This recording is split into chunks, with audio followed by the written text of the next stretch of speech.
James Turner, a 90-year-old veteran, had lived in the same quiet neighborhood for decades. His days were simple: morning coffee on the porch, afternoon walks with his cane, and evenings watching the sunset. He had seen the world change, had fought in wars most people had forgotten, and had outlived almost everyone he cared about. But nothing had prepared him for this. A new gang had moved into the area, young, reckless, and hungry for control. They tagged walls, blasted loud music at all hours, and made it clear that they ran things now. At first, James ignored them. He had seen plenty of tough guys in his time. Then they came for him. It started small, knocking over his trash cans, laughing as he struggled to pick them up. Then, one night, they spray-painted his front door. "Old man, time's up." James stared at the words, his hands tightening into fists. He had survived war. He had lost friends in battle. And now, some punk kids thought they could scare him out of his own home? Not a chance. James knew one thing for sure: these boys had no idea who they were messing with. James decided to pay the gang a visit. He wasn't reckless. He knew he couldn't physically fight them. But he also knew something they didn't. Fear was a weapon, and he had used it before. That night, as the gang gathered outside a rundown house on the next street, James slowly approached. The leader, a young man with tattoos up his arms, smirked when he saw him. "Well, well," the leader said. "Look who finally came out of his cave." James met his eyes without fear. "You think you're tough, kid? I've faced men twice your size, twice your strength, and with nothing to lose. You're just a boy playing gangster." The smirk faded. Some of the younger guys shifted uncomfortably. James took another step closer. "You think a few spray cans and threats scare me? Son, I've seen men beg for their lives on the battlefield. I've watched real killers in action. And I can promise you, you don't have what it takes to scare me."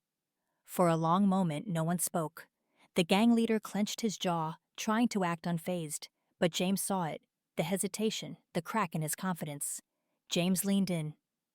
"So let me tell you what's going to happen. You're going to leave me alone. And if you don't, well, I know people. People who don't care about laws or second chances. You mess with me and you'll regret it." Then he turned and walked away, leaving them in stunned silence. James knew that kind of talk wouldn't sit well with the gang. Sure enough, 2 nights later, they struck back. A rock crashed through his window at midnight. Laughter echoed down the street.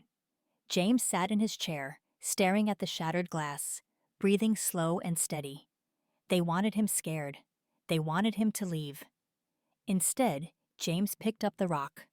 He turned it in his old, weathered hands and nodded to himself. It was time to teach them a real lesson. The next morning, James made a call.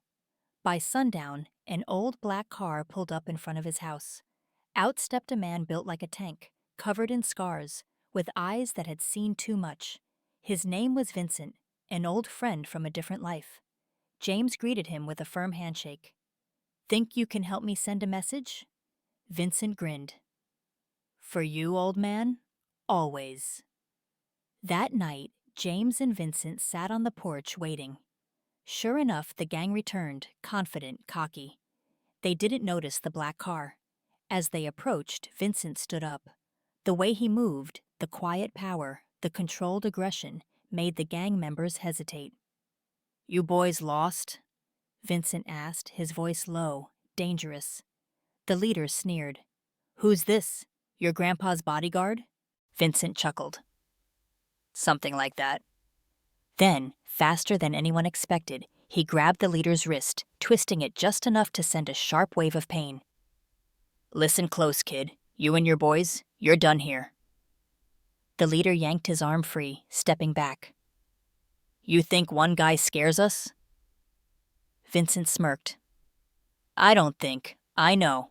And if you don't believe me, well, we can take a little drive, have a little chat." James, watching from his chair, simply said, "Walk away now, and this ends here." The gang leader looked between Vincent and James, calculating. Finally, he gave a sharp nod. "Let's go," he muttered. His crew followed, disappearing into the night. Vincent turned to James. You think they'll stay gone? James smiled. They will. Because for all their bluster, those boys had just learned a valuable lesson. Some men aren't to be messed with. The neighborhood changed after that. The gang stopped causing trouble. The graffiti disappeared. The streets felt safer again. James went back to his peaceful life. The only reminder of what had happened was a single cracked window, a reminder that even at 90 years old, he wasn't a man to be pushed around. One afternoon, as he sat on his porch, a young man hesitantly approached. James recognized him, one of the gang members, but younger, maybe 17. The kid shuffled his feet. I just wanted to say sorry. James studied him for a moment, then nodded. You ever want to do something real with your life, kid? Come back and talk to me.